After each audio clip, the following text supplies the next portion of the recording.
The Deep South has a history rooted in violence, charm, and mystery. It is no wonder so many locations from this area of the country claim to be haunted.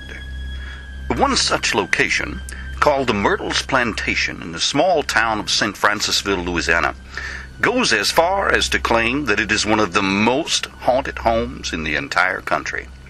This antebellum mansion was built in 1796 by General David Bradford after he fled to Louisiana from Pennsylvania to avoid arrest and execution by federal troops for his role in the infamous Whiskey Rebellion. Over the years and through several changes in ownership, the Myrtles has seen the Civil War, slavery, murder, and disease, the perfect concoction for paranormal activity.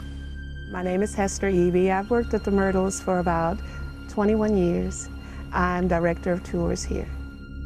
The Myrtles was built in 1796. Of course, we're in St. Francisville, Louisiana. General David Bradford was the man who built the home. He arranged for his only daughter, Sarah Matilda, to marry a gentleman named Judge Clark Woodruff.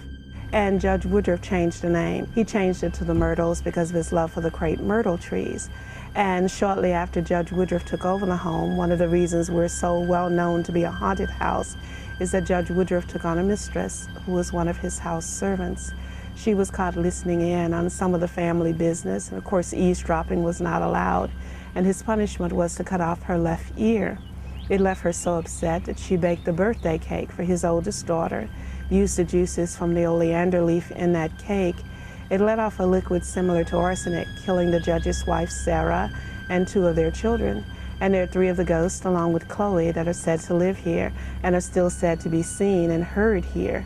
After Judge Woodruff lost part of his family, he sold it to the Sterling family, Rough and Gray Sterling, for $2.75 an acre. It said that William Winter, their son-in-law, was teaching their son, and he was called out into the north porchway. He was met by a shotgun blast. He tried to make it back to reach his wife, Sarah, so he made it back through the parlors. He was breathing, heavily, I'm sure, and very, very, very upset from the shotgun blast. But he made it to the 17th step, and he died in his wife, Sarah's arms. So there are 2 of the ghosts that are still said to be very often seen here, he and Chloe. Out of the 20-some years, I very often have heard my name called before, and each time I've been in the house alone. I have been tugged on before, always in the same area of the home, in the ladies' parlor behind the couch. The last time I stood behind the couch in that parlor, I could feel a child pulling on the side of my clothing. I could even feel the little fingers. I've heard giggling before, always on the front porch. It's happened more than once. I've heard a child say hello there. I've heard footsteps and no one there.